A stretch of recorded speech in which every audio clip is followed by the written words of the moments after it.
दोस्तों, पिछली बार हर कोशिश के बावजूद, हर दांव पेच के बावजूद गुजरात लॉबी राहुल गांधी को जेल नहीं भेज पाई। तो क्या इस बार राहुल को जेल भेजने के लिए बेहद गहरी साजिश रची जा रही है? और यह बात मैं इसलिए कह रहा हूं क्योंकि मोदी और शाह ने 4 जून के बाद पहली बार ईडी का बटन दबा दिया। ईडी को फिर से हरकत में ला खड़ा किया है और ईडी के निशाने पे इस बार नंबर 1 टारगेट इस देश का नेता विपक्ष, leader of opposition Rahul Gandhi है।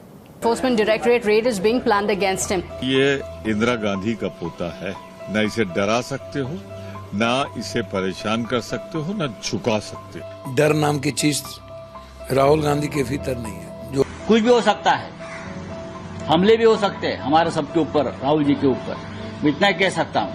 अब गुजरात लॉबी के इस बड़े खेल को, चौंकाने वाले खेल को खुद राहुल गांधी ने बेपर्दा किया है। इसका पर्दाफाश, इस खेल का पर्दाफाश राहुल गांधी ने खुद किया है। उन्होंने कहा है कि ईडी से उन्हें जानकारी मिली है कि उनके घर पर रेड पड़ने जा रही है। और उन्होंने एक ट्वीट में लिखा कि मोदी और शाह, जब से मैंने चक्रव्यूह वाला भाषण दिया संसद के अंदर, जहां पर मैंने मोदी और शाह और अजीत डोभाल और मोहन भागवत और अडानी और अंबानी, इनको एक्सपोज किया था, उससे कहीं ना कहीं मोदी और शाह बेहद नाराज हैं। और मुझे ईडी के इनसाइडर्स ने बताया है, अंदर के लोगों ने बताया, अफसरों ने बताया है कि मेरे घर पर जल्द ईडी की रेड पड़ने जा रही है। अब दोस्तों, खेल सिर्फ राहुल गांधी से शुरू और राहुल गांधी पर खत्म नहीं है।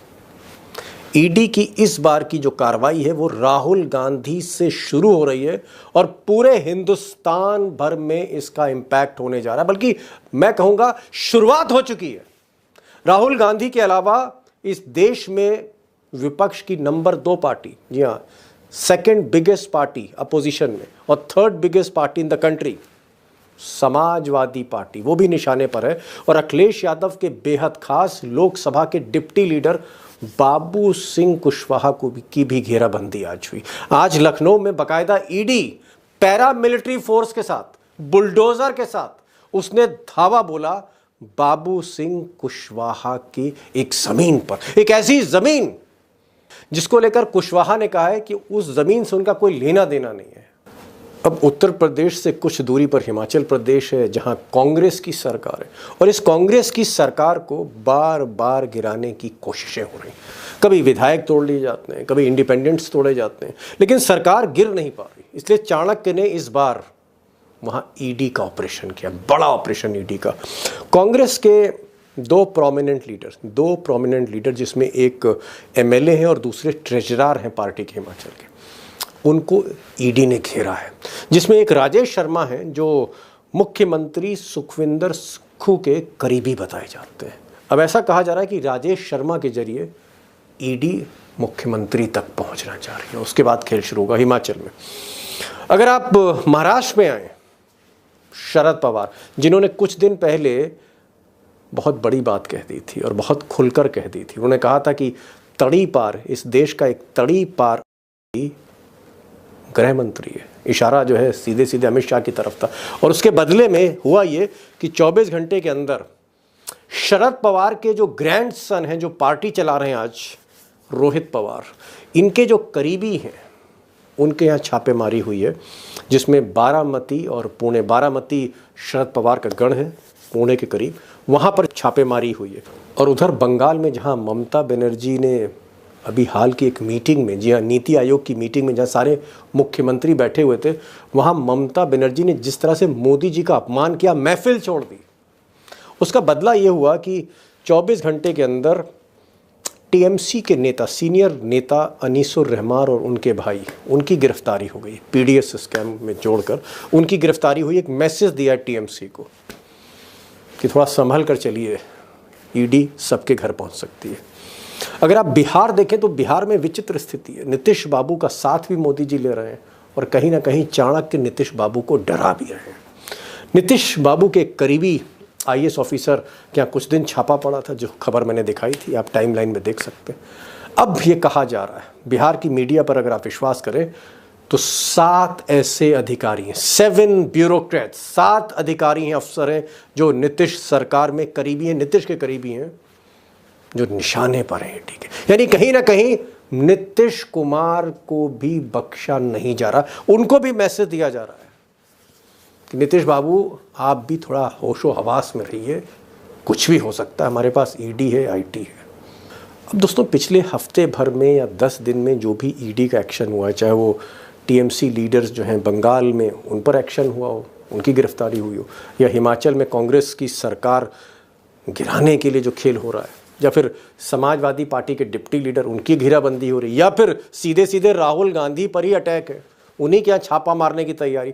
अगर इस तरह का इरादा है राहुल गांधी को, या मान लीजिए अखिलेश यादव को, या फिर शरद पवार के ग्रैंडसन को, या ममता बनर्जी के भतीजे को अगर जेल भेजने का इरादा है, तो क्या मोदी एक गलत नंबर डायल कर रहे हैं गलत वक्त पर? और क्या वो राहुल गांधी को जेल भेजकर मैसेज देना चाह रहे हैं पूरे विपक्ष को, यहां तक कि नीतीश और नायडू बाबू को भी, कि ईडी जो है कुछ भी कर सकती है, कहीं भी पहुंच सकती है, किसी को भी जेल भेजा जा सकता है? क्या एक खौफ पैदा करना चाह रहे हैं, जिसे आप कह सकते हैं एक टेरर रिजीम, एक खौफ के साए में सरकार चलाने की कोशिश? क्या ऐसा कुछ है? या फिर मैं सीधे सीधे कहूं कि मोदी अगर राहुल गांधी या उनके जैसे बड़े नेताओं को विपक्ष के जेल भेजते हैं तो फिर ये फैसला बूमरैंग कर सकता है, दांव उल्टा पड़ सकता है, भारी पड़ सकता है फैसला। अब दोस्तों आज 2 खास मेहमान हैं, क्योंकि बात मोदी और शाह की स्ट्रेटजी की है। ये जो आखिरी कॉल है, या एक आप कह सकते हैं लास्ट एफर्ट है मोदी और शाह का अपनी सरकार को चलाने और बचाने का, क्योंकि एक बहुत अहम सवाल है। और राहुल गांधी ने खुद कहा है कि उनके घर छापा पड़ सकता है किसी भी वक्त ईडी का। राहुल गांधी के इस बयान के बाद और मोदी और शाह के इस एक्शन के बाद मुझे लगा कि ऐसा व्यक्ति, एक ऐसा गेस्ट होना चाहिए जिसने मोदी के साथ काम किया हो, जो मोदी को करीब से जानता हो, जो मोदी के सरकार के भीतर रहा हो, सो दैट मोदी का माइंडसेट पता लगे, अमित शाह का माइंडसेट पता लगे। और आज एक खास मेहमान है जय नारायण व्यास, डॉक्टर जय नारायण व्यास, कई बार के कैबिनेट मिनिस्टर। मोदी की सरकार जब गुजरात में थी तो उसमें वो एक अहम मंत्री थे, मोदी के साथ उन्होंने बरसों काम किया। और कुछ लोग कहते हैं कि एक समय में डॉक्टर जय नारायण व्यास मोदी जी के फिलोसफर और गाइड भी थे, मोदी जी से 1-2 साल बड़े हैं, लेकिन अब मोदी जी से रिश्ते ठीक नहीं हैं। वो आज पैनल पर हैं, उनको मैंने आज इनवाइट किया, और साथ में उमाकांत लखेड़ा होंगे। इन दोनों को आप सुनिए, मोदी के माइंड को समझने की जरूरत है, वक्त आ गया है। लखेड़ा साहब, पूरी पार्लियामेंट में आज हंगामा था, संसद में हंगामा था, और ये हंगामा था कि साहब अमित शाह ने, मोदी जी के चाणक्य ने ईडी का बटन फिर दबा दिया है। लेकिन कुछ लोग कह रहे हैं ये जो बटन है पैनिक बटन दबाया है। ये जो बटन दबाया है अमित शाह ने, ये एक कहावत है, मरता क्या ना करता। जिस तरह से घेराबंदी हो रही थी बीजेपी की, उसको लेकर हिमाचल प्रदेश में छापे पड़ रहे हैं कांग्रेस पर, हरियाणा में कांग्रेस के विधायक पर छापा है, बंगाल में तृणमूल पर छापा है, उत्तर प्रदेश में समाजवादी पार्टी के डिप्टी लीडर पार्लियामेंट लोकसभा में बाबू सिंह कुशवाहा के यहाँ छापा है, बुलडोजर लेके ईडी पहुंच गई, छापा ही छापे हैं। और राहुल गांधी कह रहे हैं कि छापा मेरे यहां भी पड़ने जा रहा है, मुझे भी ईडी घेरने जा रही है। तो ये जो ईडी का दौर वापस आया है, इसका मतलब क्या है? इसका मतलब क्या हम ये माने कि गेम हाथ से निकल रहा है, मरता क्या ना करता? 4 तारीख के बाद जो दरी खिसकी है पैरों से, जो जन समर्थन खिसका है, जो एक माइनॉरिटी गवर्नमेंट चला रही है, उसके बाद ये जो ताजा जो मामला सामने आया है कि ईडी की रेड पड़ रही है, ये हताशा है, ये डर है, ये भय है, ये विपक्ष का डर है। विपक्ष को, मोदी एंड अमित शाह को विपक्ष का डर है। ये डर के मारे हो रहा है, जैसे कि भाई कहते हैं ना कि डर के मारे आप कुछ ऐसी हरकत करते हैं, हताशा में हरकत करते हैं जो नेचुरल नहीं है, जो जिसके वाजिब वजह नहीं है, लेकिन आपको डर है तो सेल्फ डिफेंस में एक सेल्फ डिफेंस में कुछ कार्रवाई करते हैं ना, एक्टिविटी दिखाते हैं, कर रहे आत्मरक्षा में, तो ये जो चीज है ये डर के मारे, खौफ के मारे, क्योंकि कोई ऑप्शन नहीं है। Virtually Modi and Amit Shah both are push to the wall. मैं आपको बता रहा हूं कि ईडी की जानकारी समय से पहले अगर मिल रही है, इसका मतलब ईडी में कुछ ऑनेस्ट ऑफिसर बगावत के मूड में है। वो अलर्ट हो गए हैं कि हम गलत काम का विरोध करने के लिए लोग एजेंसियों के भीतर भी खड़े हो गए हैं। अदरवाइज कहाँ ईडी की जानकारी तो पहली बार मिली है, पहले तो नहीं मिलती थी। पहले तो ईडी आती थी 4 बजे 3 बजे रात को, आधी रात, और ईडी छापे मारती थी। आज ईडी इंफॉर्मेशन दे रही है, एडवांस में सर्कुलेट कर रही है इंफॉर्मेशन, बाईपास कर रही है गवर्नमेंट को।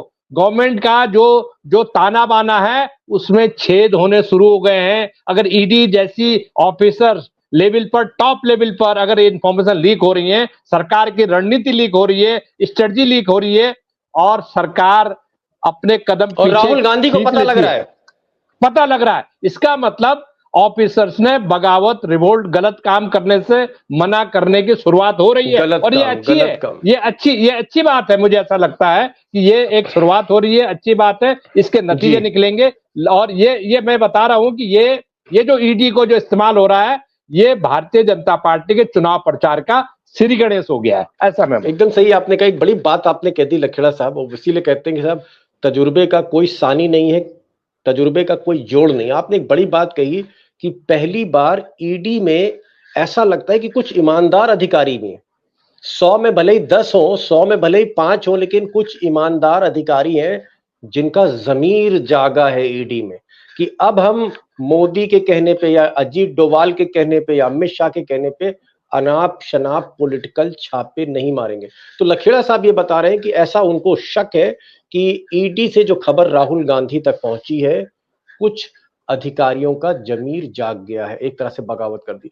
मैं एक सवाल व्यास साहब आपसे जरूर पूछूंगा, और क्योंकि आपने मोदी जी के साथ काम किया है, मोदी जी जब चीफ मिनिस्टर थे तो आप कैबिनेट मिनिस्टर थे, मोदी जी आपको पॉलिटिकल गुरु भी मानते थे, अमित शाह ने तो आपके साथ काम किया है, तो अमित शाह को भी आप जानते हो, आप मोदी को भी जानते हो। मैं एक चीज पूछना चाहूँ, क्या मोदी भय की राजनीति करते हैं?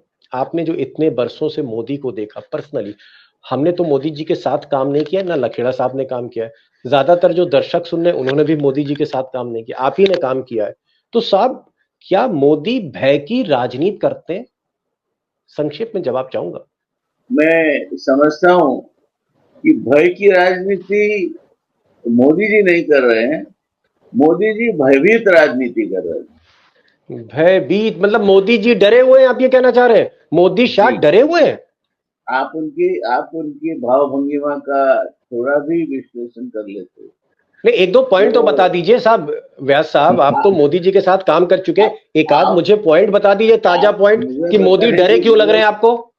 आप देखिए, आप इनके भाव भंगिमाएं देखिए, इनके बिहेवियर देखिए, बिल्कुल अननेचुरल बिहेवियर है। मतलब वो पार्लियामेंट नहीं आ रहे, राहुल गांधी का सामना नहीं कर रहे, ये डर है? कंफ्यूज हो जाते हैं, पार्टी की मीटिंग में भी आते हैं, फिर राजनाथ सिंह इनको रास्ता दिखाते हैं तो जाके कहीं बैठ जाते हैं नड्डा के बाजू में।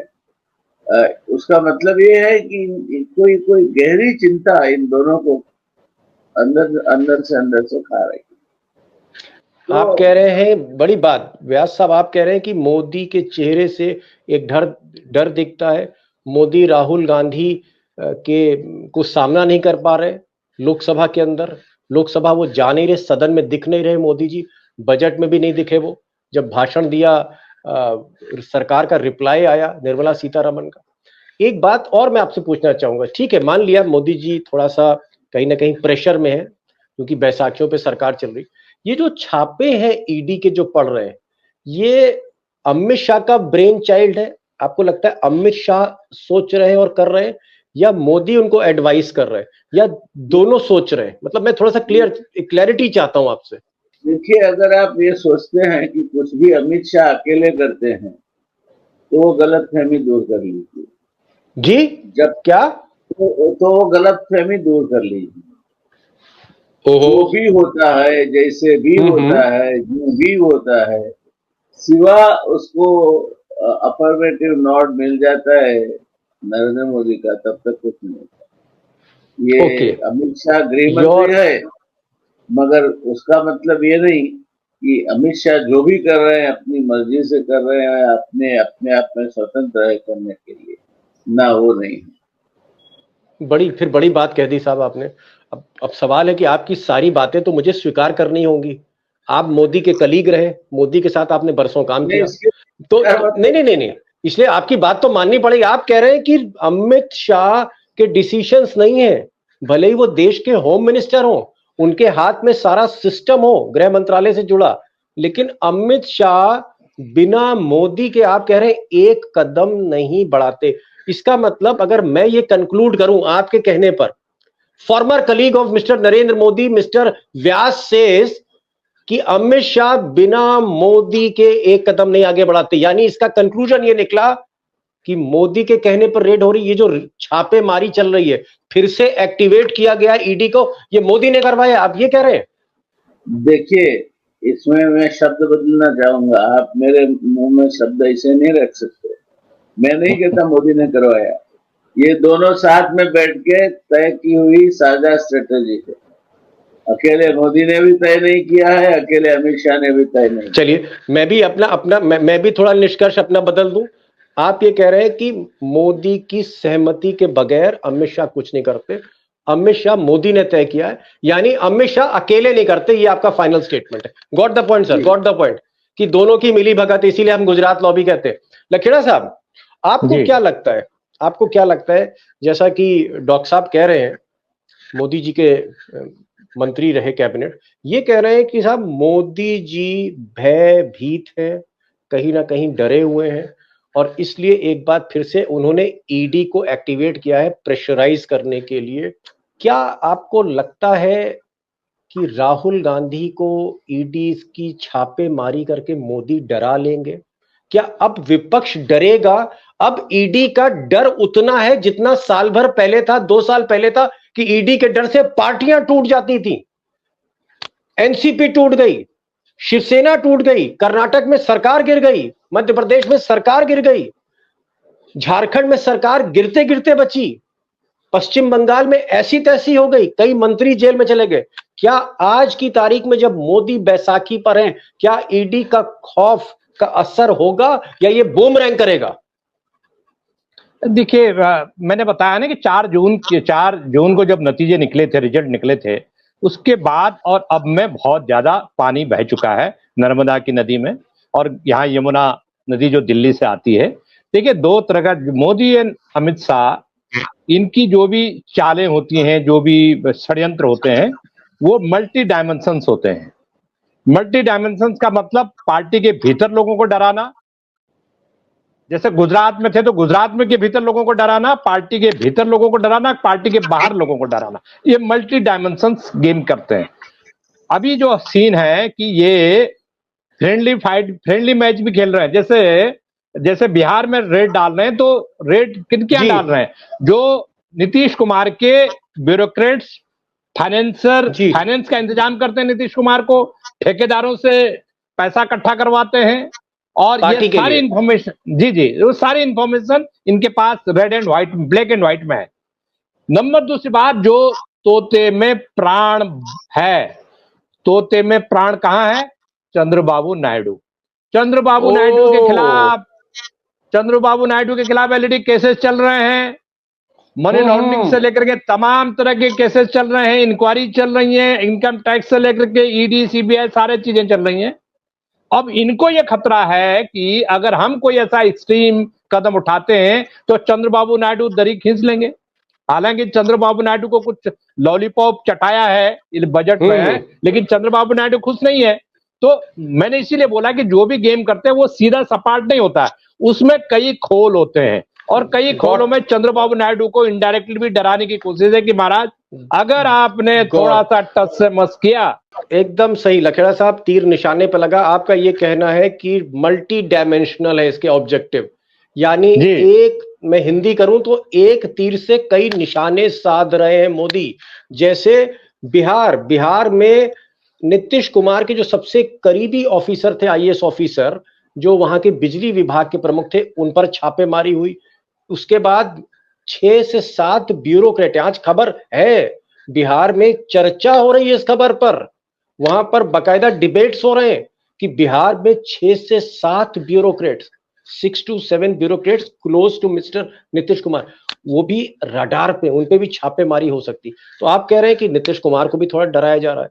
आप ये भी कह रहे हैं कि नायडू बाबू को भी मैसेज दिया जा रहा है, नायडू बाबू को मैसेज दिया जा रहा है कि भैया अगर बैसाखी खींचने की कोशिश करी उससे पहले जेल चले जाओगे। मैं जरा व्यास साहब के पास आ रहा हूं। व्यास साहब, क्या नीतीश कुमार और नायडू बाबू को भी मैसेज दिया जा रहा है?